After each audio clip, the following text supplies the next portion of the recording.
this has to be one of the funnest, newest games that I've seen, and it's an official Lego one. So you've got your Lego pieces here. Now, I always like to kind of initially look and see how daunting an instruction manual is, because you don't really want to be sat there reading instructions out for an hour to everyone. This is done in a really quite straightforward and simple way. It's just got the rules there, which I'll explain quickly in a sec.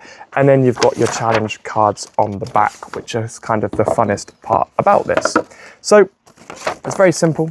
Minimal, you need 4 people. It's got to be teams of 2.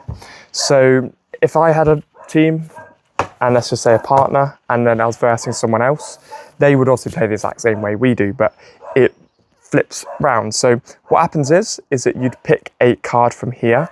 The person's team, they get to choose which ones. So if it's me and I go, okay, I'm really good at Lego, I might do a 7.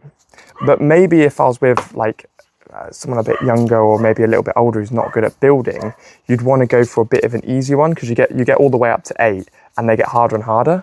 So 7, you've got to build that. Now, you've got to use the pieces here within the timer to build this.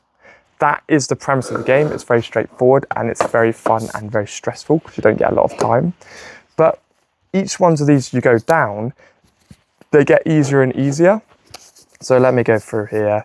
We've got a 5 here as well. So you've got a 5-piecer. Now a 5-piece one is, if I remember correctly, yeah, that's the easiest one. And then you've got an 8 here as well. So what we've got here is 6, 7, 5, and 8. Now, what you'll see on this card is that it actually lines off the pieces. So what that means is, like I said, if someone's a bit older or a bit younger, you might be smart picking this one because you can actually see what each piece is as you go. Where if you look at number 8, look how insane that is. So that corner piece could literally be anything. That might not even be the right one. It could be a 3, it could be a 3 like that. You don't know. That's kind of the thing when you pick the harder ones. But what makes it even better is you get these challenge cards. And now this is what I like and how simple it is on here to explain what the challenge cards actually are. So that gives you 3 extra points. That gives you 3 extra points. And then you basically tally these cards up and you get a lot more. So you can see the back of these, there's a 2-pointer. So it basically makes the challenges a little bit easier. Some of them are horrible, but what you can't do is see the cards and pick. You just have to go 3, 2, or 1 to get the extra points.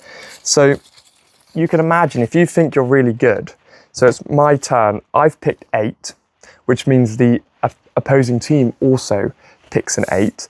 And then it's up to you and the enemy team whether they want to do a challenge or not. So say I pick this one here, and I turned it round, this one's horrible. So you can see quite easily, the builder may not use their thumbs. So I've got to build that without using my thumbs. So you can only like grab, so I've all automatically gone to use my thumbs. That's why that one's difficult. And then you're out if you do that.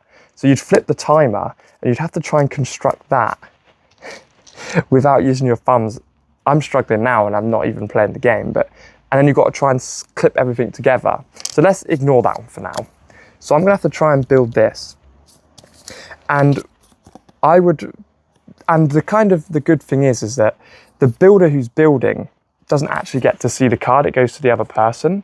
So they've got to try and explain it to them. And that's kind of the twist in it. I mean, in theory, it's up to you how you'd want to play it. Because, like you said, you can kind of twist the rules a little bit, up to you. But you get these cards. I would see this, and the person building, I'd have to try and explain. So I'd go, there's 3 at the top, and I might get that piece. But I might also get that piece. And that's kind of part of the struggle where you've got to explain that there's 3 at the top.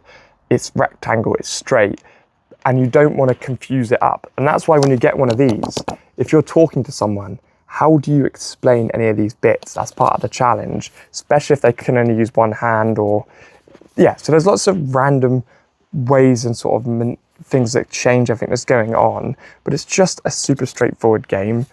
You select a card, you read it to the builder, you've got to try and get them to build it. And when you're done, you put it down, they get the shape, put it on there, and if it matches, you win. And then the opposing team has to stop if you beat them. So sometimes we actually get rid of the timer and we just do it.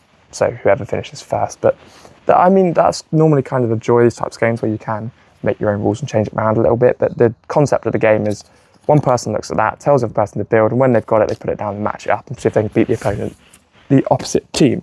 Now, what I would change in this is I would actually think it would be good to have another easier version, because 5 is the only one that shows you what's on there. I wouldn't mind a 4 just to make the game a bit easier for people a bit younger or maybe a bit older on the other scale. But as far as it goes, I wouldn't change anything about this game really. It's fun, it's crazy, all the manipulators you can do. It's really fun and I fully recommend.